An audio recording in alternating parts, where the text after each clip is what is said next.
Hello everyone and welcome back to my channel. I hope you're all well. So in this video we are going to be reviewing Jumanji The Next Level, which is a sequel to Jumanji Welcome to the Jungle, which was a sequel to the 90s classic with Robin Williams. So in some ways you can call this the third one and in some ways you can call it the second one, but either way, Jumanji The Next Level is such a fun movie from start to finish. I wasn't too sure about what to expect from this franchise, and it literally just keeps surprising me because it's just such a cool movie, super funny, and just a fun ride from start to finish.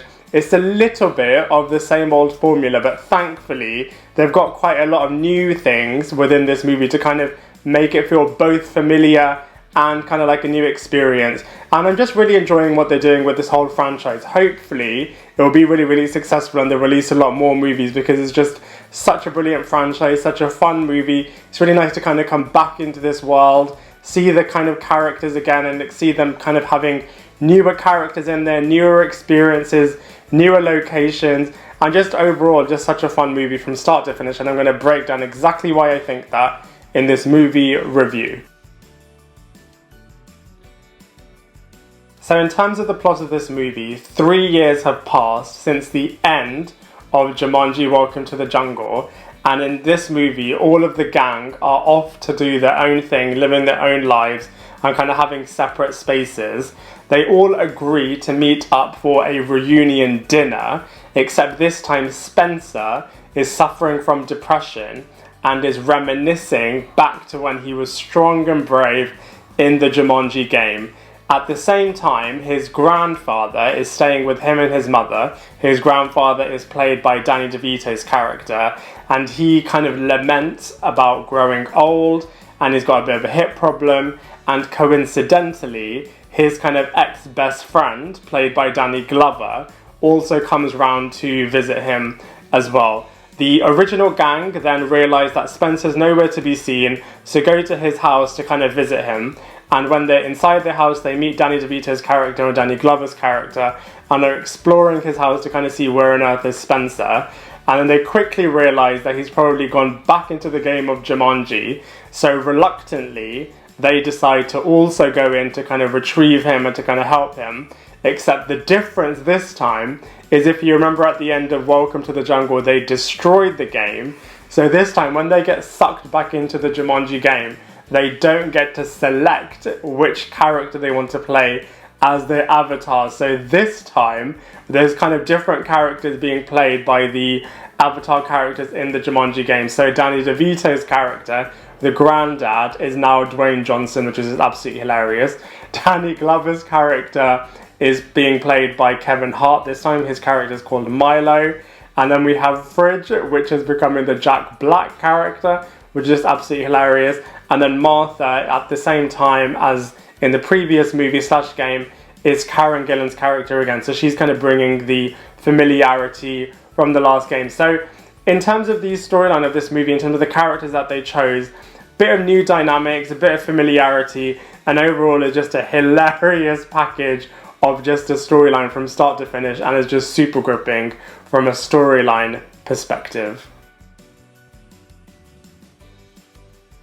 So in terms of the actors and the characters, they are just brilliant in this film. First of all of the characters are just absolutely hilarious, and the fact that they're kind of all back in this movie is just really cool.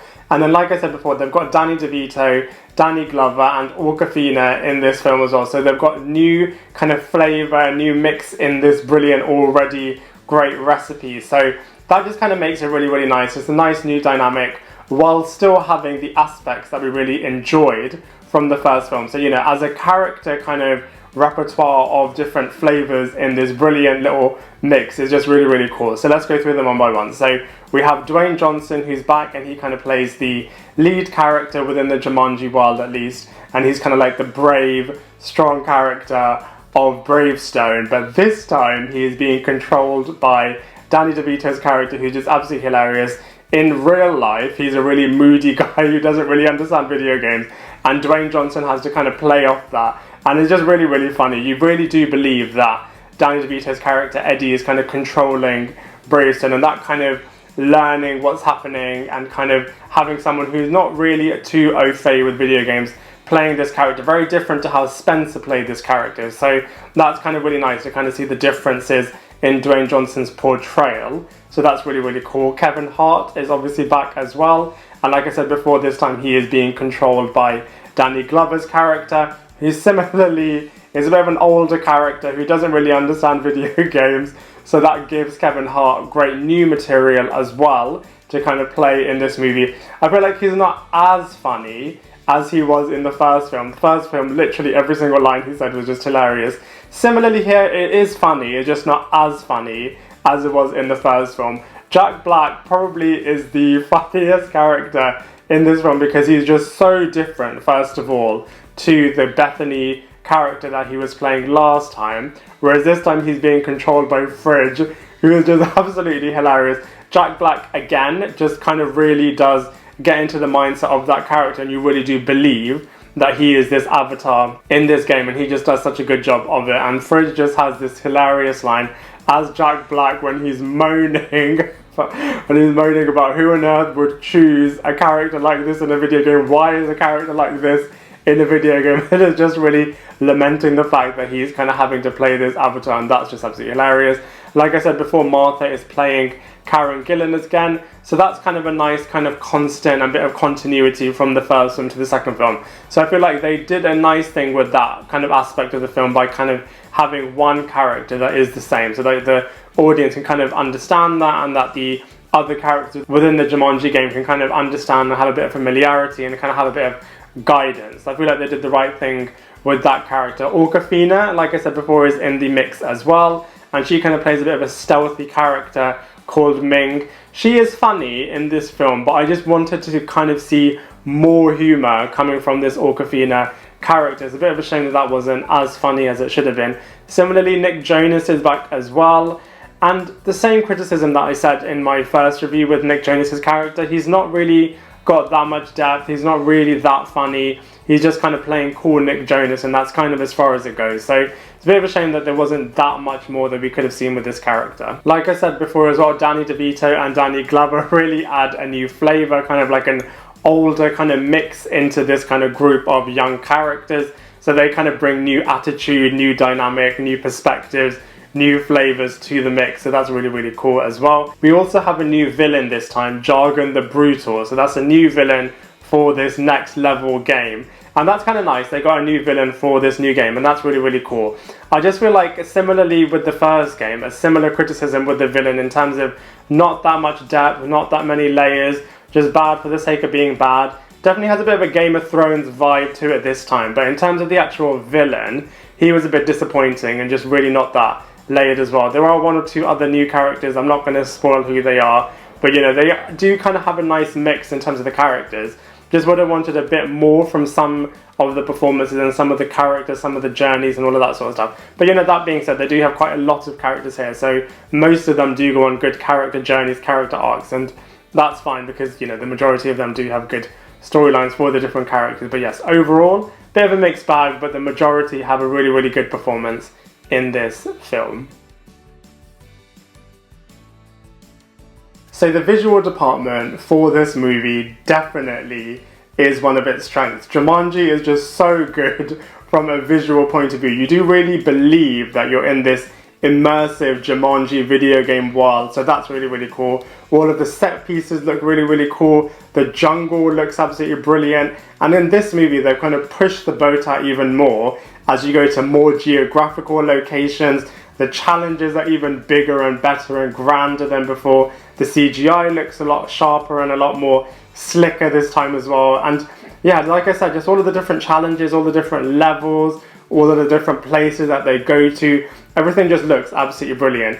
And I can just imagine that the producers of this movie just must have had a whale of a time when they kind of came up with all of the different levels, all of the different challenges that these characters have to go through, as they're just very elaborate. And you can just imagine that they must have really enjoyed the process of kind of putting it all together. So for example, there's this one sequence where they kind of have to get to the other side, but all of the bridges are kind of moving in like a Harry Potter style, and then these baboons are coming to kind of attack them, and then the baboon army is just kind of massive, and then they are just kind of not being able to kind of stop them, and they're kind of the bridges are falling apart. So it's just really, really cool, all of the different sequences that they kind of have to go through in this film. So from a visuals point of view, Jumanji The Next Level is absolutely brilliant.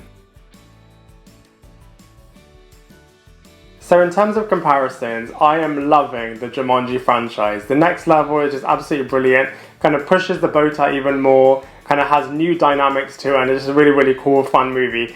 Out of this one and the Jumanji Welcome to the Jungle film, I kind of preferred Welcome to the Jungle only because I just felt like it was just absolutely hilarious, purely down to the Kevin Hart character, who I just thought was just super, super funny in the first film. In this film, I don't feel like he's as funny as he was in that film, and you know, the newness of Welcome to the Jungle was really, really cool. I feel like it's a lot better than the 90s classic movie as well, so I do feel like, you know, The Next Level is probably the second best film out of all three of them. And you know, I just feel like it's a really, really cool franchise. It's really, really fun, really, really light-hearted, really great escapist type content, and I hope it does spurn off a lot more sequels out there. I know Dwayne Johnson confirmed that there is a follow-on movie that they're kind of working on. I won't reveal too much what happens in there. You do get a bit of an inkling by the ending of the Next Level movie, so if you haven't seen it, definitely check it out to kind of have a bit of an idea about what's going to happen next. But yeah, as far as this movie goes, I feel like it's really, really cool. Not as good as Welcome to the Jungle, but you know, really cool, fun, light-hearted from start to finish, and I just cannot wait to see more films within this brilliant franchise. Overall, I thoroughly enjoyed Jumanji The Next Level. I feel like they really grew on the foundations that Welcome to the Jungle kind of set, and they were just able to kind of push the storyline further, bring new dynamic to the characters, have brilliant visuals in there. And one of the things I really like about it is that they set up the human characters enough so that you can kind of identify with them, you kind of understand their little quirks, and you understand kind of where they are in their life at the moment. And then quite quickly on, they get into the Jumanji world. So there's not kind of like a 50-50 split in terms of a lot of kind of human interaction before you kind of get into the Jumanji world. They kind of jump straight in there while still building the characters up enough so that you can kind of understand the human characters that are now in this Jumanji game. So I feel like, you know, they've done the pacing really, really well, and they really demonstrated that video game movies can be really, really fun, which Pixels, for example, really messed up in that department. So, you know, Jumanji as a franchise is really demonstrating how to do this properly. And like I said before, I just hope there's loads more sequels, as it's just such a brilliant franchise. But as far as Jumanji The Next Level goes, I'm going to give it a solid 7 out of 10. I'd love to hear what you think, so please let me know in the comment section below. Otherwise, I look forward to seeing you in my next video.